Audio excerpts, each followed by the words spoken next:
Olá, bom dia a todos e a todas. Estamos iniciando mais um Mateando com a Defensoria Pública. Essa quarta-feira bastante fria na capital dos gaúchos. E hoje vamos receber uma convidada muito especial que vem lá do Noroeste Gaúcho, que imagino que seja bastante frio. Já se encontra conosco aqui, eu já vou.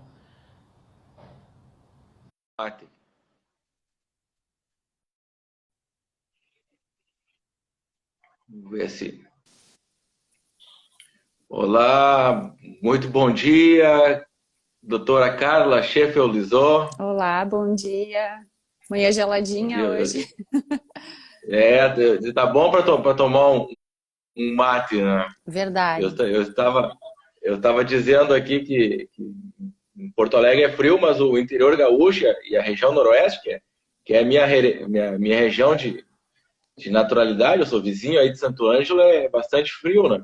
Nossa, demais. A gente, a gente se cria com os campos branco de geada, né? Nossa infância, isso faz parte, né? E para esquentar as mãos, os pés, demora, mas mais ou menos às 10 da manhã começa a dar. E um júri no inverno bem cedo também não é fácil, né? Não, mas é o estado de júri, aí já está no estado de júri, né? Já Já, é o, diferente o, também. o corpo já vai esquentando, né? Ontem Tá certo. quando eu estava preparando para a live os apontamentos aqui, eu fiquei pensando, nossa, tivesse preparando para o júri, com frio. Teve um dos júris que eu fiz, estava muito frio. Mas é adrenalina. Depois que tá lá, tu esquece, dá calor e vai. Aí, tá certo. Mas eu gostaria de, iniciando agora o nosso mateando com a Defensoria, eu gostaria de te agradecer, Carla, pela aceitação do convite. Né? É um prazer muito grande conversar contigo sempre, né? E nesses momentos especiais, a gente poder falar de um assunto que é tão caro para nós, defensores públicos que atuamos na defesa criminal, ele é muito importante. Né? O mate. Dá. Eu que agradeço, André. Eu agradeço o convite é sempre importante, é sempre caro, né? É um assunto muito caro para nós, para a defesa. E ainda mais em tempos, né? Em tempos um pouco com um viés um pouco mais punitivista que a gente Sim, tem, sim. tem passado. Então, o júri, enquanto espaço democrático, é importantíssimo para a defesa e para assistido. Mas Carla, eu gostaria de fazer uma saudação aqui. Deixa eu melhorar aqui da erva, né? Mas fazer uma saudação àqueles que isso acontece, que estão nos assistindo, né? Também agradecer aos colegas, agradecer à Defensoria Pública por oportunizar esses momentos de reflexão. Isso não pode acontecer de perder a voz no júri, que senão acabou com o tribuna ou com a tribuna, né? Mas, cara, a gente já está encaminhando para o júri. Eu tenho uma admiração muito especial pelo Tribunal do Júri, que ele é um encantamento histórico, acho que na história da humanidade, né? Porque a gente é bíblico, o julgamento feito pelo povo, a Grécia Antiga também existiam julgamentos que eram feitos pelo povo. A gente olhar a história das constituições brasileiras, nós vamos encontrar, salvo em um momento, nós vamos encontrar o Tribunal do Júri previsto no texto constitucional. Então, tamanho o relevo que ele sempre teve no ordenamento jurídico. E 88 não foi diferente. Nós temos o Tribunal do Júri como uma garantia do cidadão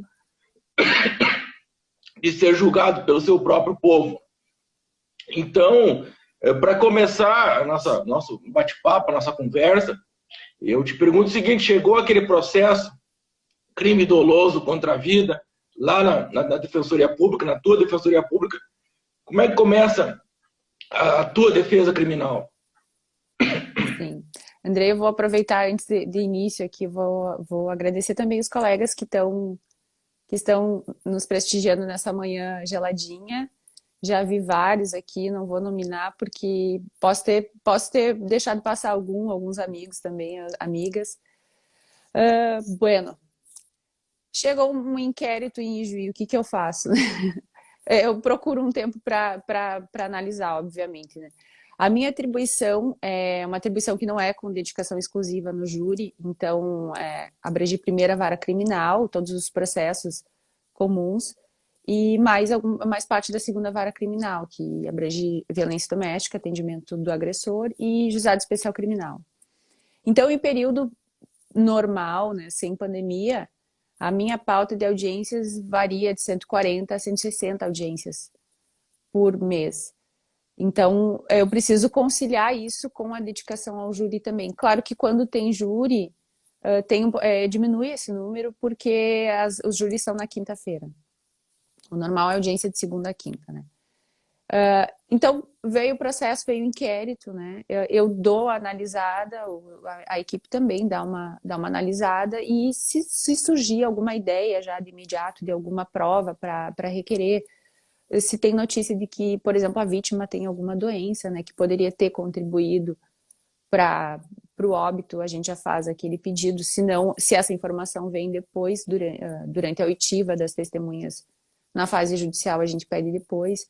Mas existe aquela análise, porém não é uma análise, não é de quem faz uma dedicação exclusiva. Eu sei que o pessoal, os colegas de Porto Alegre conseguem fazer assim um trabalho incrível, né, com a dedicação exclusiva.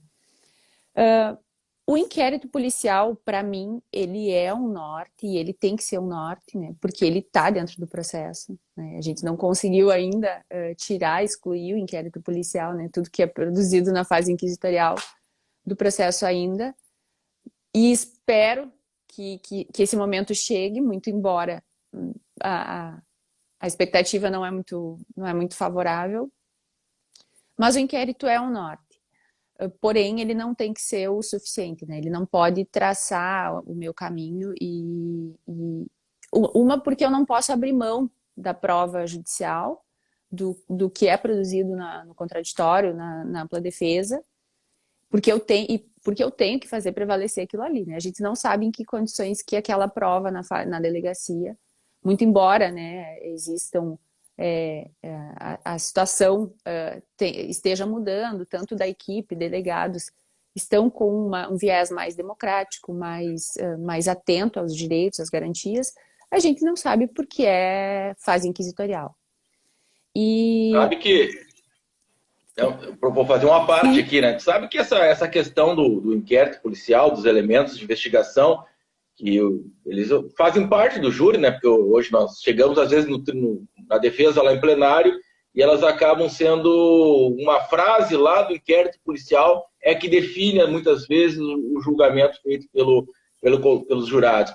Mas o que as pessoas, às vezes, não entendem é que o momento que a pessoa está sendo criminalizada, e o momento da delegacia de polícia, por vezes, é um momento de muita tensão, de muita emoção, no calor dos fatos. A pessoa, às vezes, é ouvida sem a presença da defesa técnica, não exercita seu direito ao silêncio, não sabe muito bem como encaminhar isso. O aparelho estatal está todo ali em volta, fazendo aquela pressão que ela existe, né? E a pessoa, às vezes, a gente não precisa nem chegar no ponto, o acusado, ou a acusada mentiu, mas, às vezes, é uma palavra que não foi muito bem pensada na hora de responder aquela pergunta feita pelo escrivão, pelo delegado. Isso é uma verdadeira bomba retórica lá no tribunal do júri, né? Por isso acho que nós, enquanto defensores públicos, batemos tanto, né, na questão da validade, do quanto que se pode dar em termos de valoração probatória aquele elemento de investigação, porque ele é produzido num momento que tu não tenha contraditório, não tem ampla defesa, a pessoa está ali, não sabe ainda bem certo do que está sendo acusada, às vezes não está nem situada muito bem na condição de investigada, é chamada lá como testemunha, prestar esclarecimento, isso tudo dá problema. Não vou mais alongar aqui, né? Não, imagina, e exatamente isso que tu falou, muitas vezes as testemunhas, elas vão lá para imputar alguém, e às vezes para se eximir, né, de qualquer responsabilidade. E tem muito disso, me disse, então uma pessoa falou, aí já houve o depoimento, a gente não sabe se essa prova foi contaminada, se essas testemunhas, né, que viram, presenciaram o depoimento. O que a gente vê muito é a repetição, copia e cola do depoimento de policiais. Então, chega a ser constrangedor, assim, chega a ser realmente constrangedor. E já aconteceu uma vez, por exemplo, isso que tu falou, que é importante a gente ler também e ter, justamente para mostrar as contradições que existem. Já aconteceu que o depoimento foi tomado a termo, reduzido a termo, e tinha o CD também. E o promotor, lá pelas tantas, resolveu mostrar o CD para os jurados. E ali no CD tinha uma informação que não tinha na redução a termo, que era favorável ao acusado. E aí eu pedi para voltar aquela informação e mostrei, olha, isso aqui não está aqui no termo de declaração. Então são os detalhes que realmente a gente precisa observar e o inquérito está ali, né? Não tem como abrir mão. Se o promotor, se a acusação quis usar aquela prova, bom, então vamos usar também a favor do acusado.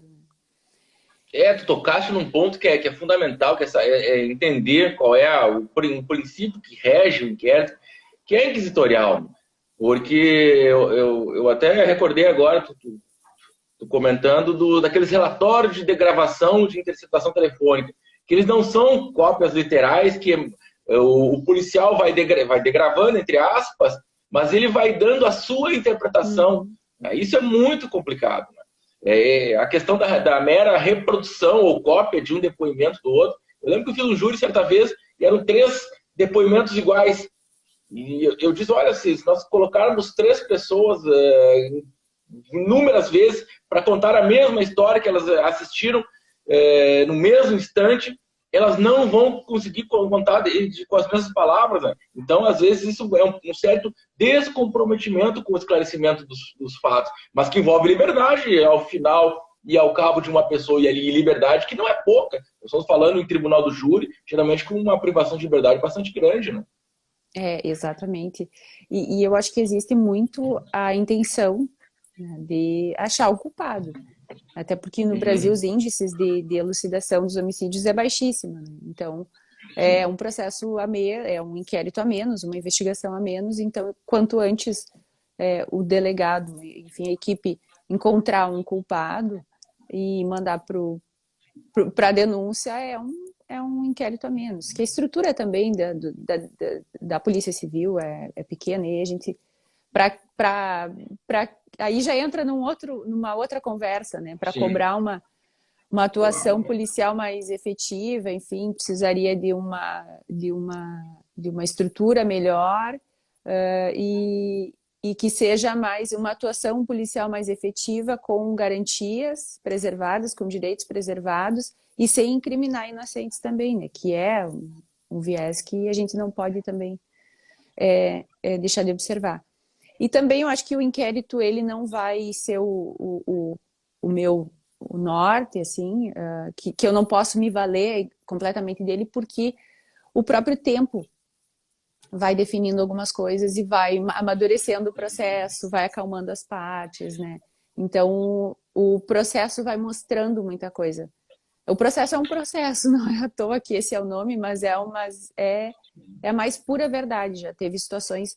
A própria questão do recurso, né, se faz ou não contra a sentença de pronúncia, eu acho que é importante fazer justamente para acalmar a situação. Já tive resultado favorável, por exemplo, que o recurso ajudou a acalmar a situação, a vítima se acalmou, o acusado se acalmou, e chegou no júri e o resultado foi bem favorável. Eu tenho a mesma percepção que tu tens em relação ao tempo do processo, né? E o tempo do processo do júri, ele exige um amadurecimento de todos que estão envolvidos. E todos, a defesa, a própria acusação, as testemunhas. Eu lembro, eu estou discutindo e a gente vai lembrando de casos, né? Mas eu recordo de uma situação que o rapaz estava preso há 3 anos, né? E ele jurava de pé junto, e a gente sabe, a gente desenvolve aquele feeling quando tem alguma coisinha que não está fechada, muito bem ajustada no processo, tem alguma coisa estranha acontecendo, e chega no tribunal do júri, vejam bem, no tribunal do júri, 3 anos depois, a vítima e mais uma testemunha, que era a filha dela, esclarecem o porquê haviam apontado o réu de maneira equivocada. E era um júri que ele ia tomar 28 anos, 30 anos de cadeia. Né? Então, esse tempo, assim, às vezes mesmo estando o acusado preso, que é um momento de angústia para a gente, mas substancialmente para o acusado, a gente tem que respeitar esse tempo de amadurecimento do tribunal do júri. Isso é muito importante. Esse caso que eu comentei, que você comentou também, foi muito. Ele estava muito ansioso, muito nervoso. Foi uma briga com a família e respondeu por tentativa contra os policiais civis que foram até a casa acalmar a situação e ameaça contra a mãe e as filhas. E ele passou por algumas situações. Ele não bebia na fase adulta e acabou, quando entrou na meia-idade, começou a ingerir bebida alcoólica e se tornou um alcoolista. Então, quando eu fui conversar com ele na modulada, logo depois do fato, ele estava muito revoltado. Ele foi, inclusive, muito grosseiro comigo. Ele disse que ele queria matar todo mundo, que por enfim, que ele queria matar todo mundo e se matar. Mas deu para perceber que era uma fala que tinha muita emoção por trás, assim, que era uma situação de desespero mesmo. Né? No desenrolar do processo, ele foi se acalmando. E em plenário ele chorou. Depois eu fui conversar com ele antes do júri, né? Ele já era outra pessoa, assim. Então ele chorou, ele falou que ele jamais queria matar, que foi um momento de fraqueza, que ele estava se afundando na bebida.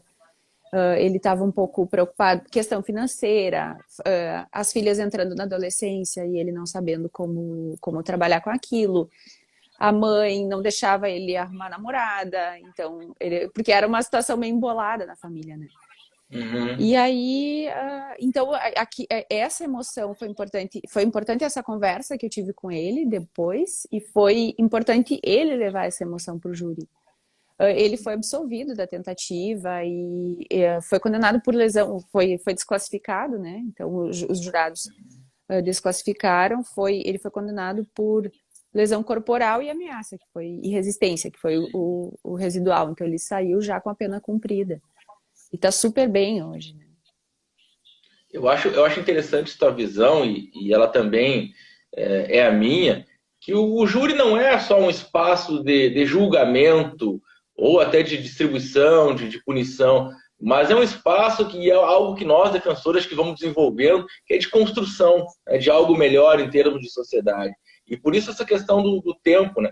Porque às vezes o quadro fático ele vai nos encaminhando para outras possibilidades de julgamento que são muito distantes daquela mera formalidade do direito. Envolve questões muitas vezes familiares, envolve muitas vezes o próprio jurado, enquanto sociedade, se fazer aquela pergunta: o que é que eu quero para esse cidadão, que às vezes é um fato isolado na vida dele?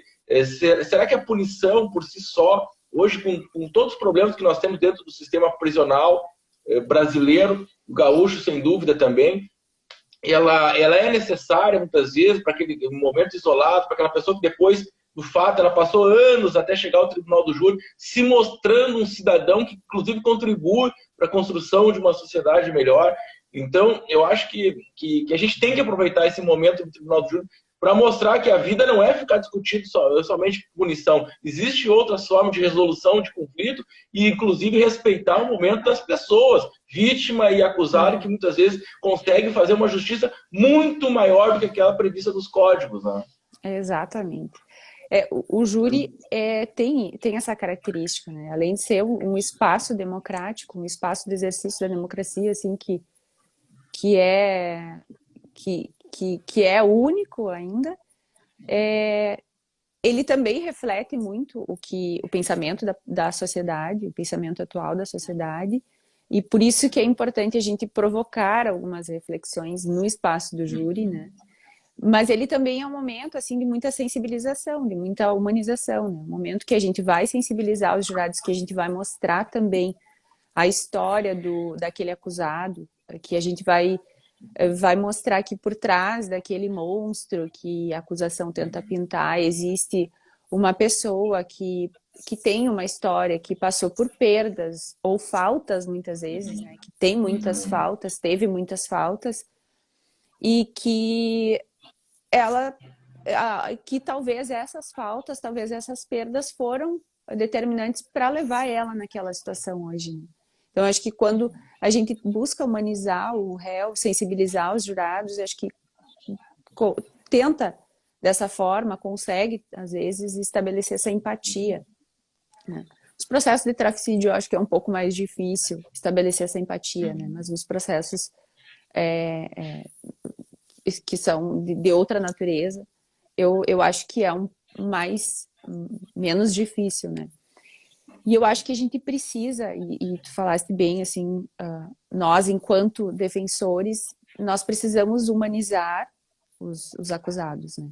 E nós somos a gente faz isso. Então, quando em plenário, o que eu sempre faço? Eu sempre cuido, eu sempre sirvo água para o meu réu, eu sempre converso ao pé do ouvido, eu sempre sento do lado do meu réu. E eu sirvo bala, sirvo café, pergunto se ele quer café, quer chá, já verifiquei, assim, normalmente eles têm muito medo de conversar, inclusive conosco, assim.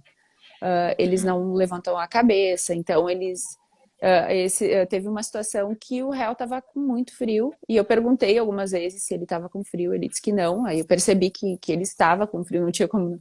Aí eu chamei o familiar que estava presente e pedi para até ir em casa buscar um casaco para ele, né?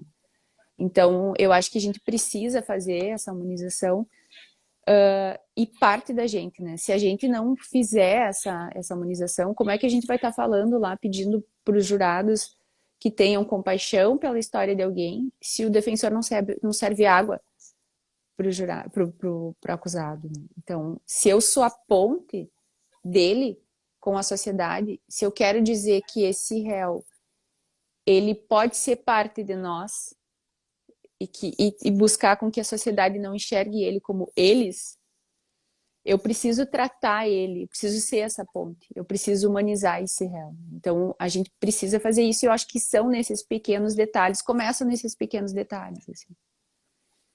Não, perfeito. Sabe que tem uma obra que eu sempre indico, alguma obra sobre júri, eu indico o livro Justiça, do Luiz Eduardo Soares. E ele tem uma frase que ele diz o seguinte: olha, a história, para compreender uma história, depende muito do ponto de partida que se começa a contá-la. Então, e o júri não começa no golpe de faca, na pressão do dedo no gatilho. As pessoas se desigualam e as pessoas vão sendo desumanizadas, às vezes, quando saem do ventre materno. E essas histórias precisam ser contadas no tribunal do júri.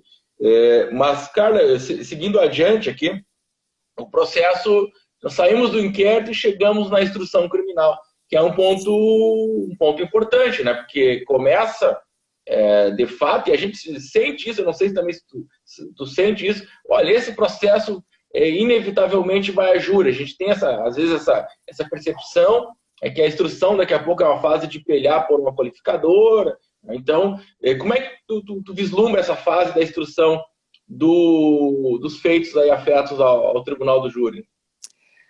Eu sempre trabalho com a instrução já pensando no plenário, porque é muito raro o processo não ir a júri.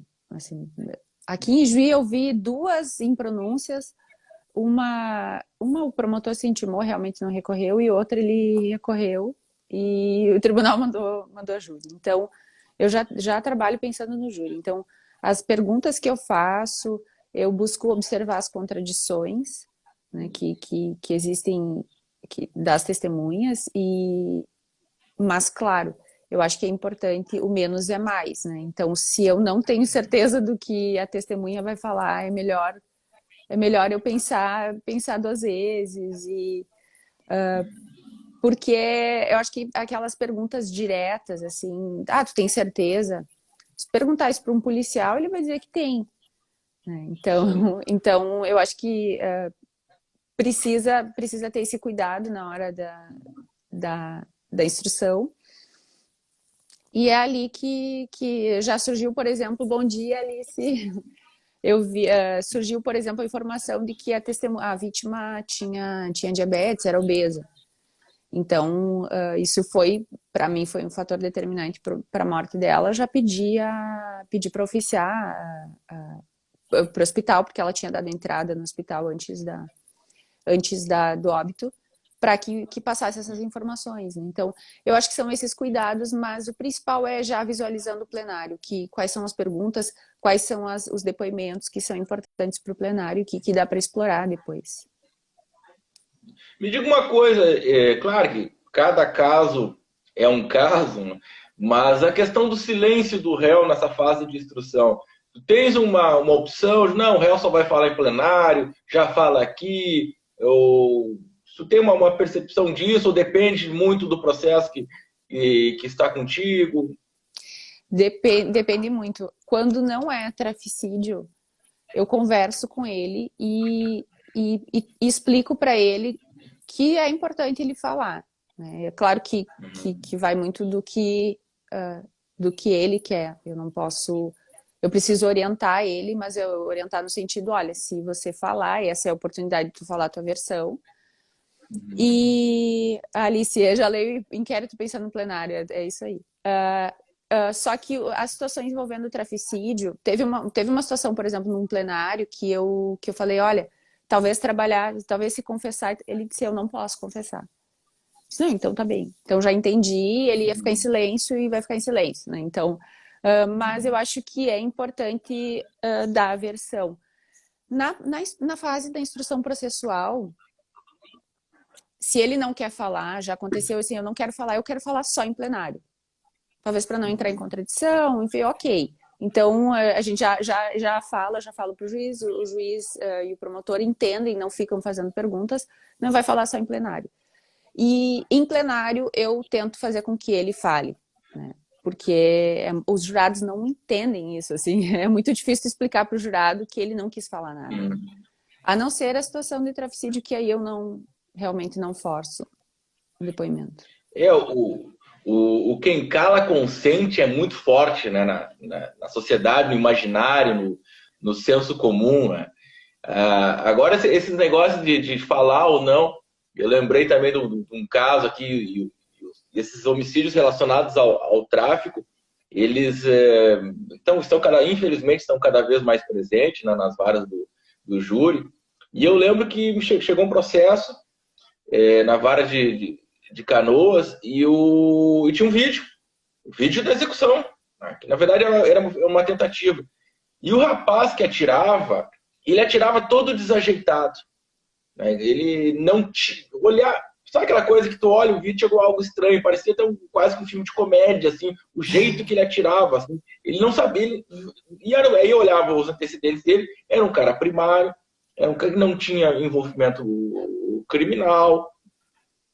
Aí o dia que eu vou conversar com ele, e esse vídeo ele circula quase que imediatamente após o acontecimento do crime nos grupos de WhatsApp, tanto é que é a partir daí que a polícia identifica ele e instaura o inquérito e vai atrás dele, e ele tem prisão preventiva.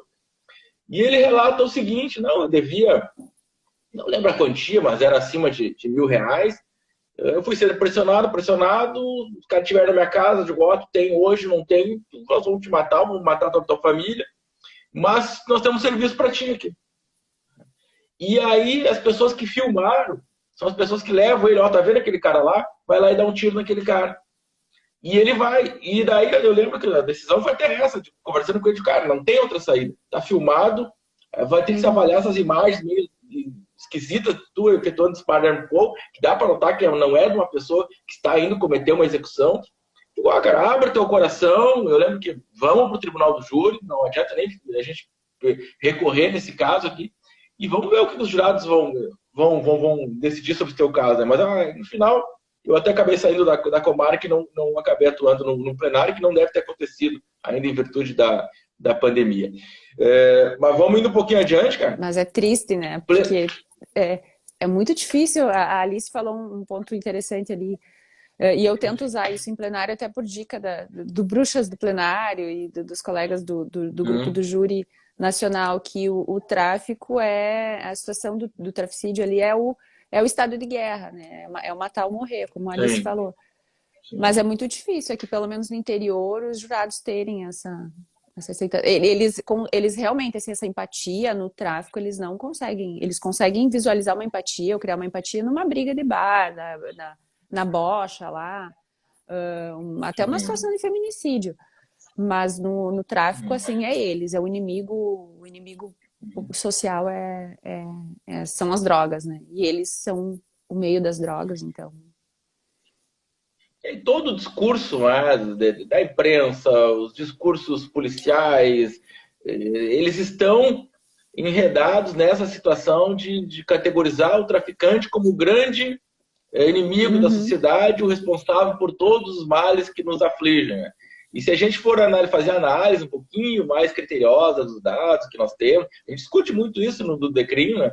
A gente vai perceber que existem alguns problemas nesse processo de criminalização de tráfico de drogas. Inclusive, a Lei 11.343, eu uso muito o encarceramento feminino. As pessoas não se deram conta que exatamente a partir da 11.343, que é a nossa lei de drogas, nós tivemos um crescimento acima de 400% do encarceramento feminino. Nós tínhamos um presídio feminino no estado do Rio Grande do Sul, hoje nós temos 3 ou 4 presídios femininos. E como é que um único tipo penal é responsável por esse processo de criminalização? Existe algo errado. E a gente olha o consumo de drogas no Brasil, ele continua estável há 20 anos. Então, existe um desajuste muito grande em matéria de criminalização, existe um problema gravíssimo. Mas ontem até eu li algumas questões, agora o pessoal pedindo pena de 50 anos, projeto de privação de liberdade de 50 anos, que é uma desconsideração até sobre a questão do tempo, instituir a prisão perpétua no Brasil, mas, acima de tudo, é continuar achando que as nossas soluções passam pela privação de liberdade, né? E não perceber que cada vez a gente olha os índices criminais no Brasil e os índices de encarceramento, eles têm uma reta que elas são semelhantes, elas começam lá no início da década de 90, com 100 mil pessoas encarceradas, a gente pega a taxa de homicídio do Brasil, ela vai crescendo na mesma proporção, ou seja, mais prisões, mais crimes no Brasil. Né? Eu quero trazer para conversar até aqui, ela já gravou um podcast conosco, que é uma pesquisadora, Marcele Cipriani, que estuda as facções, os coletivos criminais. Muito legal. Assim, eu não digo o povo precisa escutar e ler a pesquisa dela, porque ela retrata historicamente o quanto nós, como sociedade, né, estamos contribuindo para o fortalecimento dessas organizações criminosas a partir do encarceramento. Né? Olha só que interessante. Cara, me diga uma coisa. Recebeu lá o processo por 422, lá para o nosso conhecido 422, já aumenta aquele frio na barriga, né? Digo, opa, agora que já estamos no momento derradeiro e a minha estratégia que ela começa a ser definida. Né? Como é que tu enxerga esse momento, né?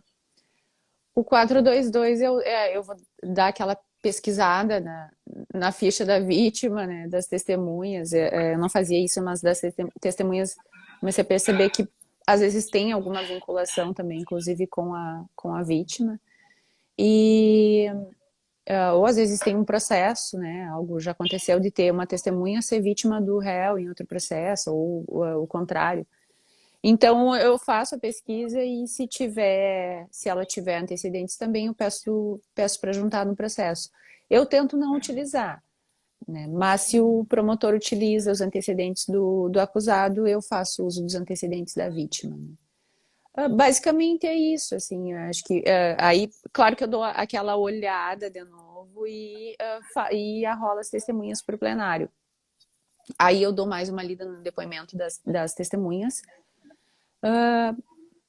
O promotor aqui costuma arrolar algumas testemunhas, então normalmente ele arrola. E então eu faço essa análise também. Se tem algum depoimento que é favorável, eu arrolo para o plenário. O 422 é isso, assim, alguma perícia que faltou. Se for favorável, a gente aponta, se não for, Perfeito. para o plenário. Sim. E como é que o estado de júri, chegamos no estado de júri, né? Eu tenho essa característica de... Eu fico ansioso. Eu fico ansioso até falar. Quando eu vou para o debate ali, eu começo a me acalmar. Mas o dia anterior eu já começo a me agitar. Eu começo a ficar preocupado. Eu sinto muito isso, sabe? O peso que é a liberdade de alguém em nossas mãos, né? A gente, invariavelmente, se importa e muito com a vida dessas pessoas. Às vezes, quem não entende muito um pouco do sistema de justiça criminal, não entende muito o que faz, o que não faz, a Defensoria Pública, mas fora essa questão jurídica, a gente vai desenvolvendo esse mecanismo, né, de se importar muito, de olhar para além dos autos do processo, né, a gente dia a dia acompanha essas mazelas, que é a prisão, a gente sabe, eu lembro de uma frase do Evandro Lins e Silva, ele é perguntado se todas as pessoas têm defesa, e ele diz que é preciso compreender os dramas da vida humana. Aí o processo penal é muito mais do que teses jurídicas, né? A gente compreender essa essência do ser humano, que ela é feita de inúmeros dramas, é feita de perdas, como tu bem disseste lá no início, de luto, de dor, de sofrimento, de desigualdade. Faltas, isso tudo, né? acaba acontecendo, né, dentro do tribunal do júri. E como é que é a véspera aí do teu plenário? Fica nervosa? Nossa. Não, já está mais tranquila? Nossa, deixa eu só... qual que é o sobrenome da pesquisadora, Andrei, que você falou? É a Marcele Cipriani. Que a Alice perguntou aqui. O estado de júri testa o nosso emocional, testa o nosso coraçãozinho, né? Não tem como não. E eu acho que o defensor ou a pessoa plenarista que não fica nervosa no júri, essa pessoa desistiu de viver. Essa pessoa já tá. Eu tô brincando, né? Mas é muito difícil não sentir nada. Acho que não tem. A pessoa pode ser mais bem preparada, ela sempre vai sentir o friozinho. E eu sempre sinto, eu sempre me envolvo, eu sempre tento fazer o não, calma, esse aqui não... Mas tem alguma coisinha ali, às vezes, que eu vou ler, estudando o júri, que eu já me vinculo, eu já fico compadecida, eu já penso que eu já vejo a humanidade daquele réu, assim, e vamos lá. E não tem como a gente não se colocar sobre nós a responsabilidade pelo futuro daquela pessoa. Além do que, assim, o assistido da defensoria, ele não tem opção, né? Então, ele precisa do defensor público, ele é uma pessoa vulnerável, inclusive economicamente.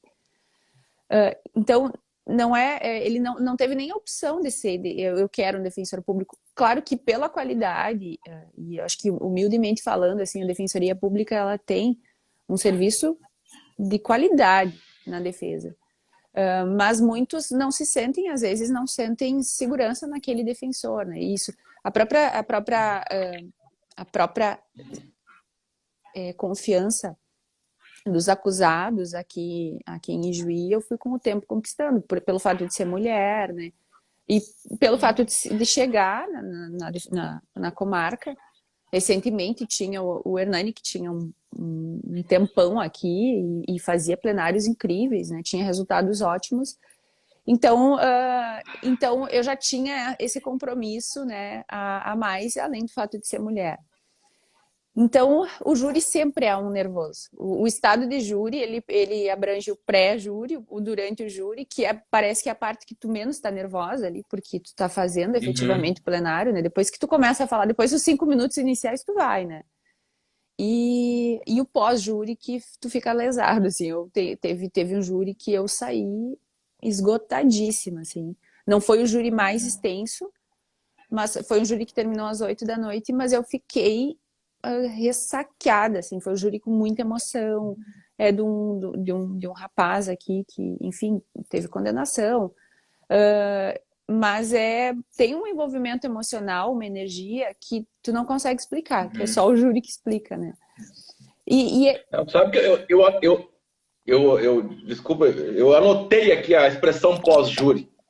Porque eu acho ela importantíssima. Que é o momento de lamber as feridas, e lamber as feridas não é só em caso de condenação ou absolvição, né? Mas é porque a gente sai ferido do tribunal, do júri, é momento de reflexão. Eu desenvolvi, por exemplo, o hábito de esperar um pouquinho para ir para casa, para baixar aquela adrenalina, mas já a gente acho que dá uma conversada lá para fazer o fecho do pós-júri, mas eu não sei se já aconteceu contigo, mas eu acho que sim, até por algumas conversas que nós já tivemos, de ir para o plenário com o peso de, olha, eu preciso entregar para esse caso um resultado favorável. Eu não tenho outra opção. Eu sei que tu tem uma história para contar para a gente aqui, né? Sim, e é de uma mulher, né? Uma acusada mulher. Então, foi uma situação, foi uma das situações que eu mais me envolvi emocionalmente. Eu poderia dizer, no júri a gente não tem aquele que a gente não se envolve emocionalmente, né? Mas eu acho que eu teria, esse está no meu top 5, assim, de emocional. É de uma acusada mulher, que não é algo normal. Ela era vítima de violência doméstica, foi vítima de violência doméstica por cerca de 25 anos. E nesse dia ela chegou em casa do trabalho, trabalhando no domingo no supermercado, chegou em casa depois das 8 horas da noite. O marido já estava embriagado, né? Já está. É o combo da violência doméstica, né? Embriagado, incomodando, desconfiando, dizendo que onde que ela estava, que ela estava traindo ele, mas ele sabia que ela estava trabalhando, né? Ele sabia que. E ela já chegou, tomou um banho e foi dormir inclusive no quarto de uma das filhas. E ele foi lá no quarto, chamou ela, queria ter relação sexual com ela, e ela disse que não ia ter, disse, vai dormir. E ela tinha ido dormir, e ele chegou no quarto, pegou uma faca e começou a se cortar. E começou a gritar e disse que ia acusar ela de ter cortado ele, que ela teria tentado matar ele. Então chamaram a brigada militar, a brigada foi lá, algemou ele, conduziram todos para a delegacia de polícia, né? E um dos policiais ouviu que ele disse que falaria que seria ela, que ia incriminar ela, né, como autora dos cortes. Na delegacia, não satisfeito ainda, ele estava algemado, ele estava incomodando todo mundo, e algemaram ele numa gradezinha que tem na sala de espera da delegacia de polícia. Então ela estava sentada, um pouco diferente para ele, tinha um policial militar do lado, ele algemado na frente, e tinha uma janelinha, uma sala atrás dele. E ele incomodando, e ele disse, eu vou dizer, quando me chamarem, eu vou falar que tu que me cortou e tu tentou me matar. E ela ficou enfurecida, né? Ela puxou a arma do policial e efetuou 4 disparos contra ele naquele momento. E o delegado autuou por tentativa de homicídio, delegado homem, né? O promotor de justiça homem denunciou por tentativa de homicídio qualificado pelo recurso que dificultou a defesa da vítima. O juiz pronunciou por tentativa de homicídio qualificado. O Tribunal de Justiça excluiu a qualificadora. O Ministério Público entrou com um recurso especial e o STJ mandou voltar, determinou a reinclusão da qualificadora, né? Então, homens, né, julgando, homens processando uma mulher vítima de violência doméstica. Bom, o meu desafio ali, quando eu li o processo, eu li, eu não acredito, né? E eu preciso, eu não posso deixar essa mulher ser presa, ser condenada, né? Então, só que eu tinha ali alguns problemas, né? Em plenário, o que eu tinha? O promotor é promotor aqui há mais de 20 anos, né? Ele já conhece os jurados, ele conhece toda a comunidade, e o meu azar ali no dia do júri foram 5 homens sorteados. Então, um júri composto, conselho de sentença composto por maioria homens, né? A maioria desses homens com a mesma faixa etária do promotor de justiça. Então, como que eu vou criar uma empatia ali, estabelecer uma empatia, eu mulher, né? E isso também é uma situação assim, é uma mulher vindo falar para homens para defender outra mulher, né? Então, daqui a pouco, qualquer coisinha que eu falo pode soar como uma afronta, né, aos homens, à casa dos homens, né, como diz a psicóloga Valesca Zanella. E o fato em si, ele não ajudou muito, e o promotor explorou muito isso, assim, que foi na delegacia, que foi uma afronta aos órgãos estatais, que isso deveria ser punido, porém, ele bonzinho, né? Então ele pediu a desclassificação por disparo de arma de fogo. Só que eu sabia que eu não poderia, que ainda assim ela seria condenada, né? Ela teria que cumprir uma pena, e não era justo essa mulher, com todo o histórico que ela tinha, ainda sair dali com uma pena a cumprir. E então eu fui pro tudo ou nada, assim, porque a clemência para os jurados de Ijuí não rola. Isso eu conheço, eu sou de Ijuí, então os jurados, eles, por mais emocionados, por mais emotivos ou tocados que eles ficam com a história, eles precisam de uma razão, né, de um motivo racional para explicar a decisão deles. Então, eles não conseguiriam absolver uma pessoa que efetuou disparos dentro de uma delegacia, que poderia atingir outras pessoas, né? Então, mas eu pedi a clemência, só que eu sabia que não ia rolar. Então, o que eu fiz? Entre a data da decisão do Tribunal de Justiça e a data do júri, tinha passado mais de 4 anos. Então, a única opção que eu tinha era alegar o privilégio. Pedir a exclusão da qualificadora e alegar o privilégio, porque aí eu sabia que o cálculo da pena seria menor de 2 anos.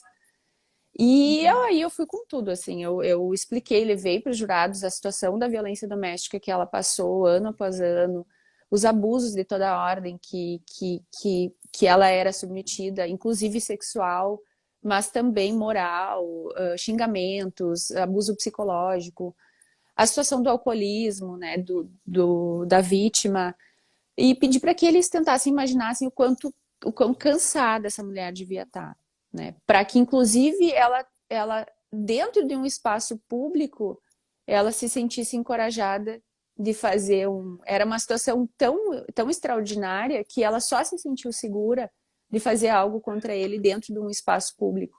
E talvez ali ela saberia que não ia matar ele, né?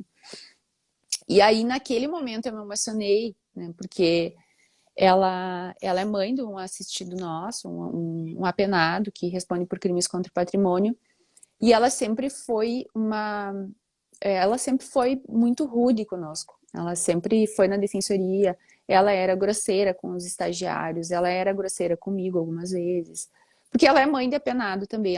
Nesse caso, ela era acusada, mas mãe de apenado precisa ter um lugarzinho no céu, né? Direto pro céu. Porque eles ouvem, as mães que ouvem as reclamações, então eles vão com essas reclamações lá para a defensoria, né? As mães vão para a defensoria. Então ela era muito muito grossa assim conosco, né? E nesse dia do júri, estudando pro júri, já eu chorei, e nesse dia do júri eu olhei para ela e eu me emocionei e disse assim, agora eu entendo. Agora eu entendo porque porque você foi grosseira conosco, assim, a tua vida não foi nada fácil, né?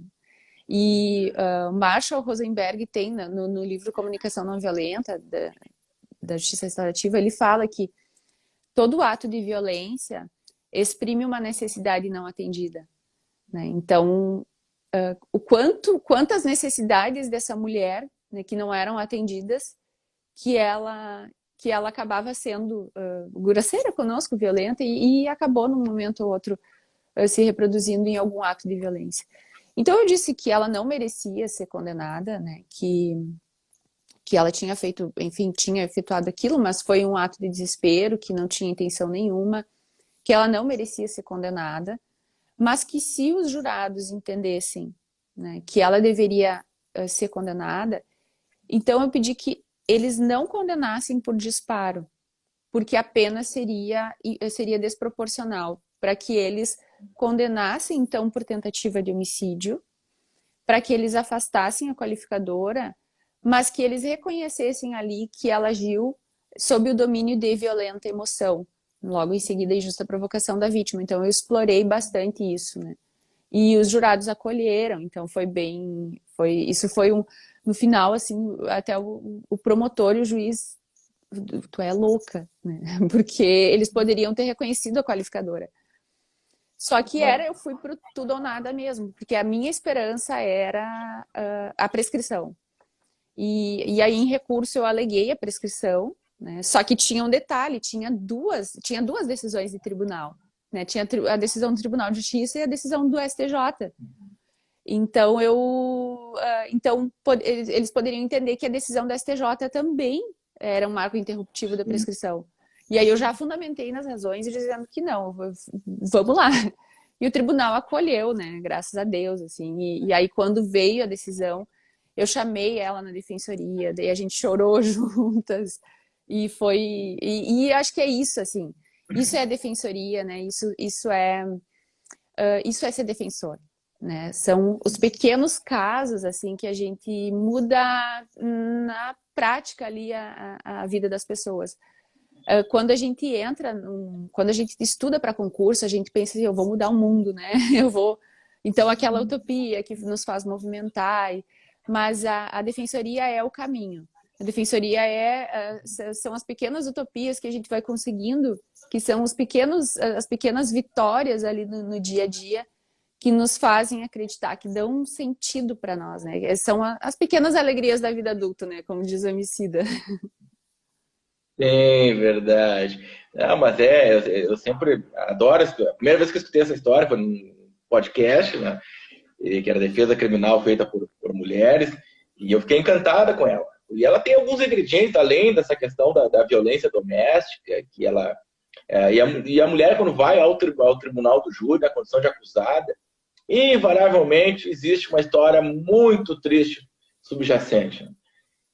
Mas essa aposta, abre aspas, né, no termo aposta, né, do tudo ou nada, como tu bem disseste, né, às vezes ela é necessária para se alcançar aquilo que a gente espera como justiça, mas ela exige muita coragem, né, de quem está conduzindo a defesa técnica. Não é fácil essa decisão. Acho que às vezes a gente faz no calor dos debates, né, acho que aquela sede que a gente tem de buscar entregar a justiça ao caso concreto, né?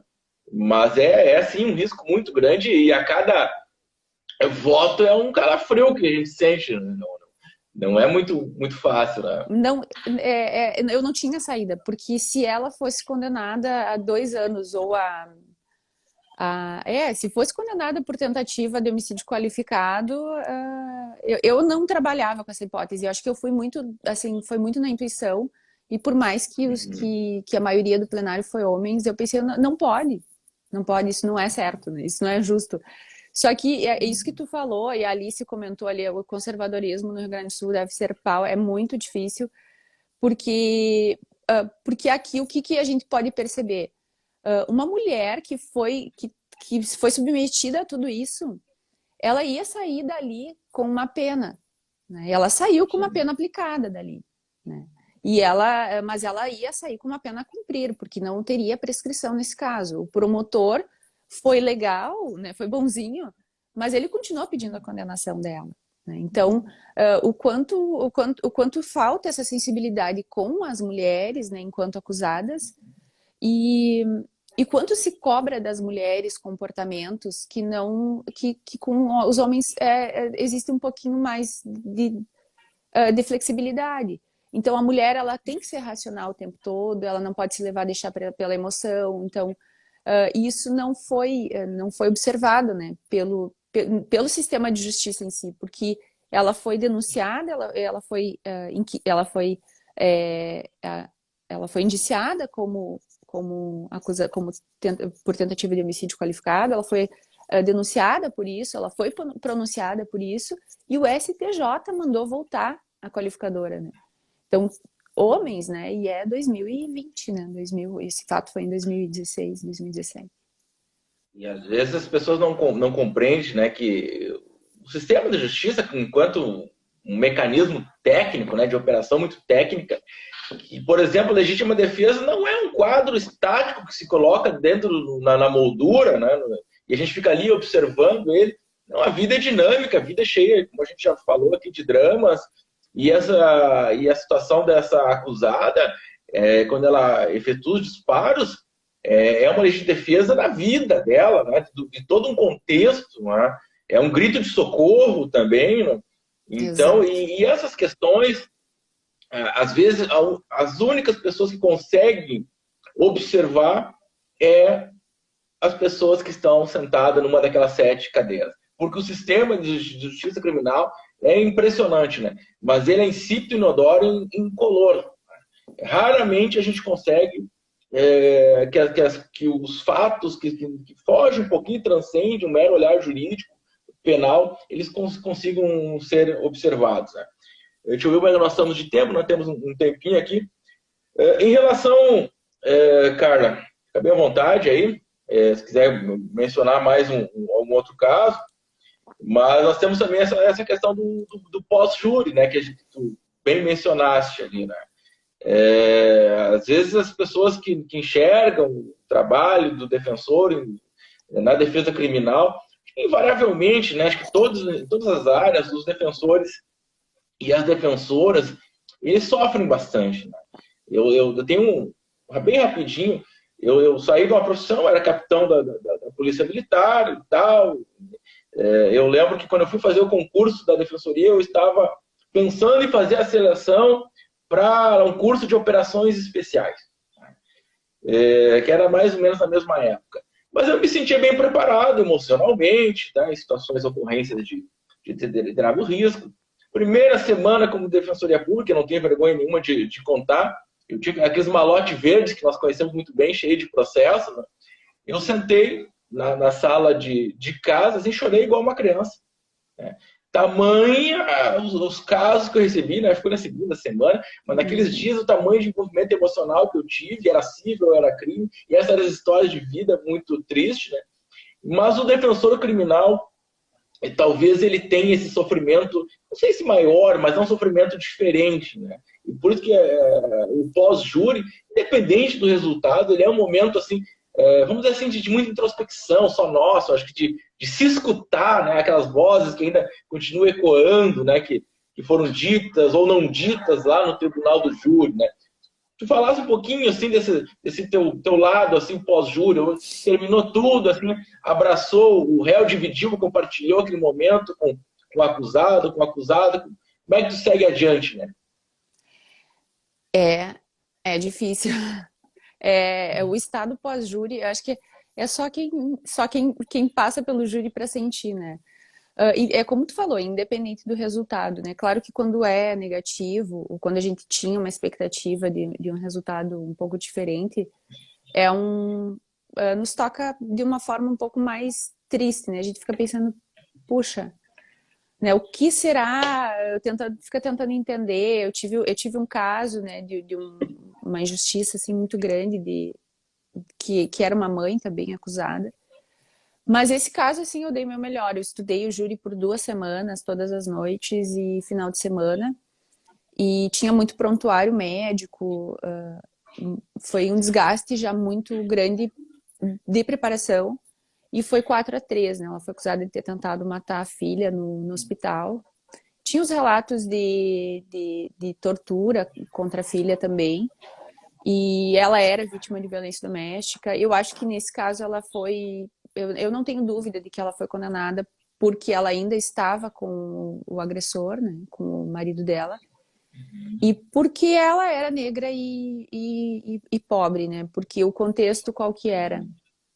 Ela tinha 19 anos, já era o segundo filho, e a mãe que teria presenciado, uma mãe que teria presenciado um dos fatos, né, é branca, estava com a estrutura lá com a mãe, com a irmã, alternando para cuidar do filho, e essa minha assistida, ela estava sozinha cuidando da filha recém-nascida, né?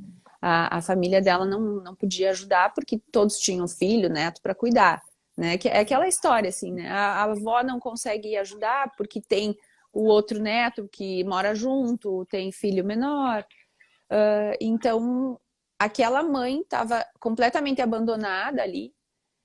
E ela não demandava com a criança cuidados que, nos critérios daquela outra mãe, que foi testemunha, tinha que exercer. E o júri foi muito isso, assim, eu tentei mostrar para os jurados, tentei mostrar tecnicamente que aquilo não era uma lesão de tentativa de homicídio, e tentei mostrar que o Estado que estava acusando aquela mãe, aquela jovem, em momento algum olhou para ela como mulher. Quais são as necessidades que essa mulher precisa? Em nenhum momento a assistência social foi perguntar, o Conselho Tutelar ou o Ministério Público foi lá perguntar o que essa mulher precisa. O Estado estava acusando uma mulher por ser jovem negra porque ela não, e pobre porque ela não tinha uma estrutura familiar que pudesse dar o suporte para ela dentro do hospital. E aí ela foi condenada por 4-3 e eu fiquei, assim, foi um júri que me tocou muito, assim, eu acho que uma das injustiças que teve, e o júri também tem isso, a gente está exposto a isso, né? O promotor no final do júri veio falar comigo, ele disse, foi um dos melhores plenários que tu fez, né? Me deu parabéns. Não que eu seja uma boa plenarista, mas ele viu que tem um envolvimento, eu tive um envolvimento e que eu acho que ele ficou tocado com a história e que eu acho que ele ficou realmente com dúvidas sobre o fato.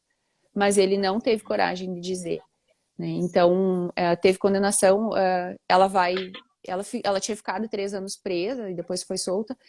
Bom, mas enfim, fechando o parêntese aqui, porque foi um dos fatos assim, que mais me tocou enquanto resultado, o negativo, aquele 4-3, né,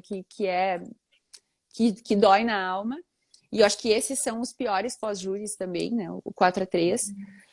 Então eu tento assim, relaxar, eu tento esquecer, mas demora, é o banho, às vezes até uma cervejinha, um chá, uma bebidinha, não que a bebida, né, não pode ser o nosso escape, mas às vezes a gente nos dá de presente um momento assim, e aí depois eu tento não pensar, mas vem, né? E aí eu tento entender assim de que forma que eu falei que poderia ser diferente, então as falas, né?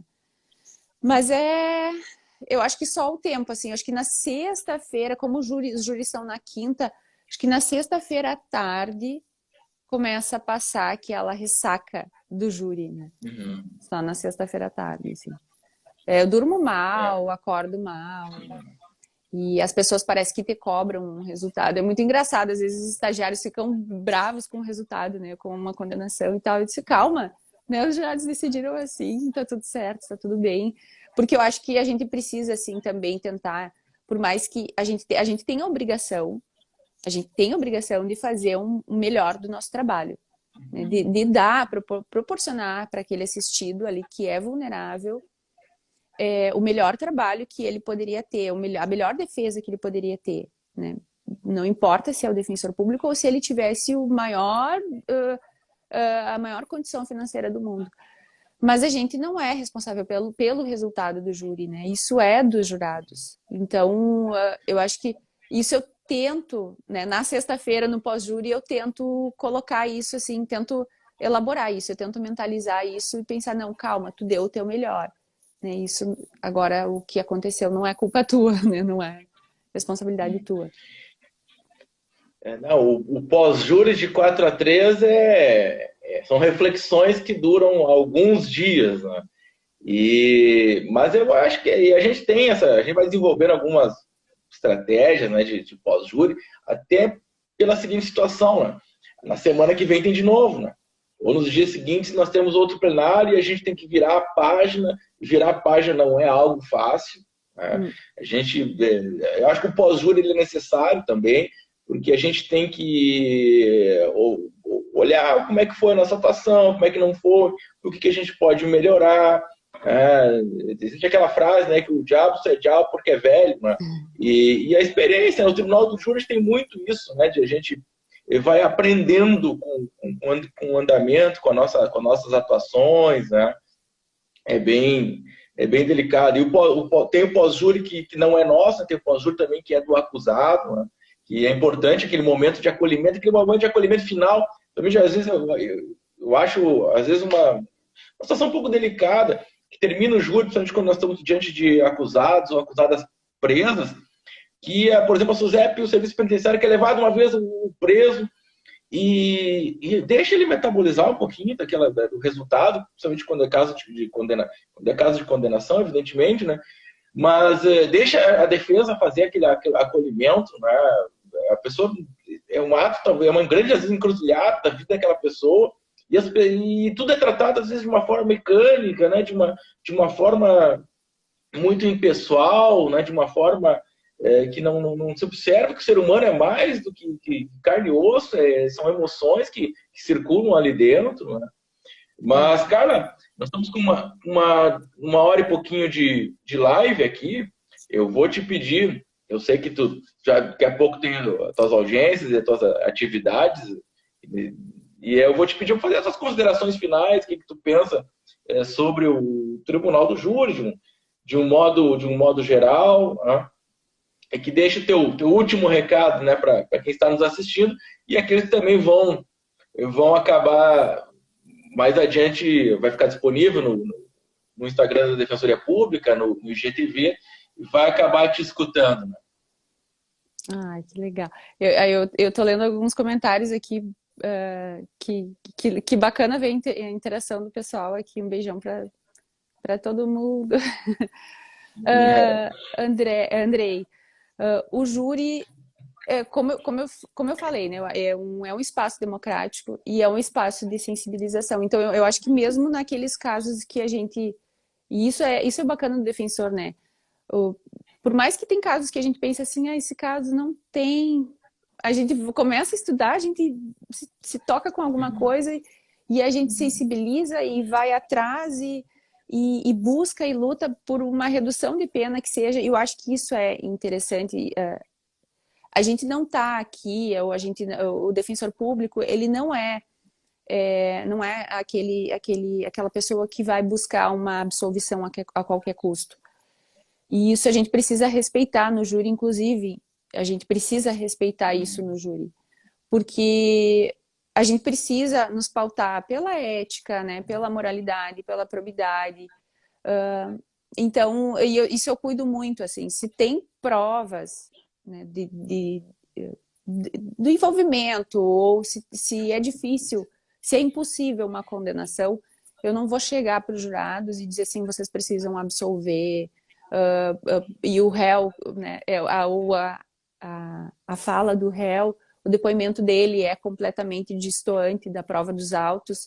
Eu explico que ele tem o direito da plena defesa dele, e explico a autodefesa, e eu explico ali, enquanto defesa técnica, quais são as provas do processo, né?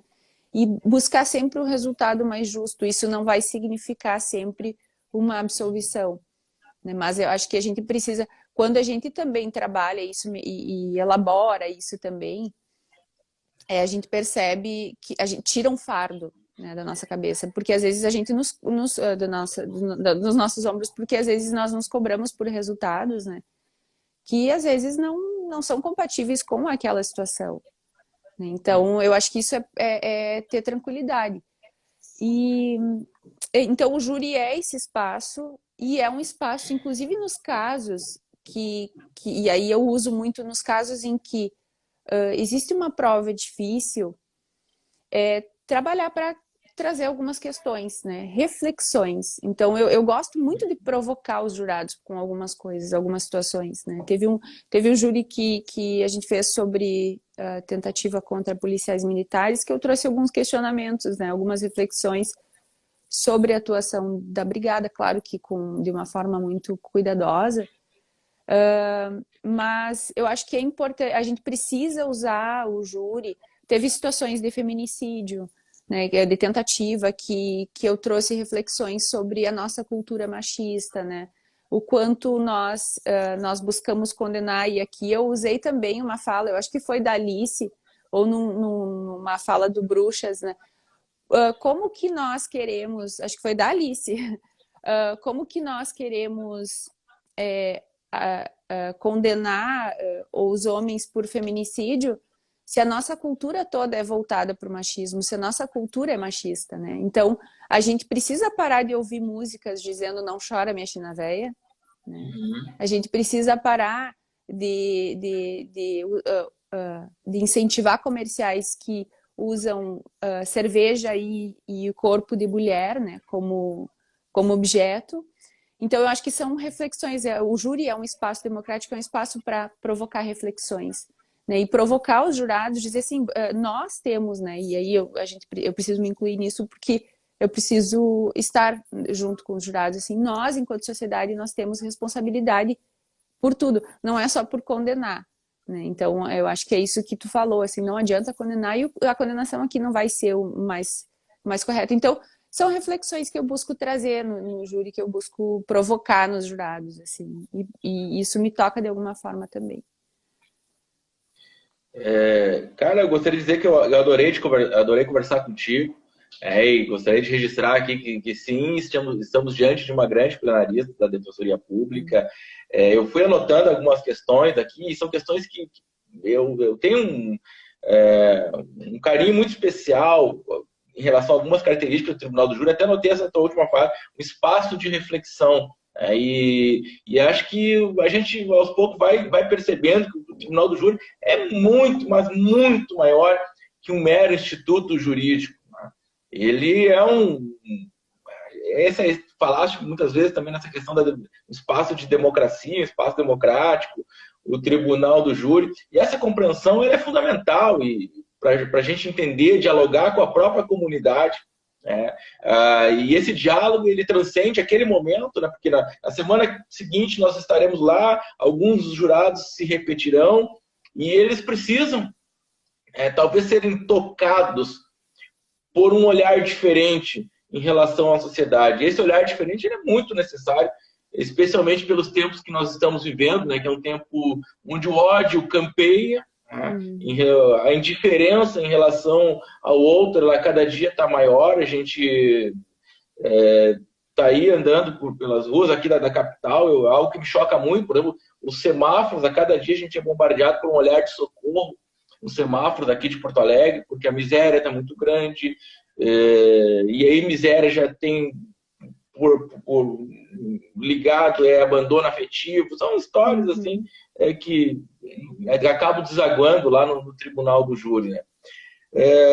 Então, como eu disse, eu te agradeço do fundo do coração, Carla, por dividir essas angústias, né, com a gente aqui, mateando com a Defensoria Pública, dividir com os colegas. Eu estava travado aqui para mim os comentários, eu não pude mandar os abraços, mas eu mando os abraços aqui para aqueles que estavam nos escutando. Eu te agradeço pela participação no Núcleo de Defesa Criminal, a tua presença ali é muito importante lá, o teu olhar sobre a defesa, a tua percepção sobre o que nós pensamos em relação ao mundo, é muito importante no dia a dia da defesa criminal que a Defensoria Pública faz no estado do Rio Grande do Sul.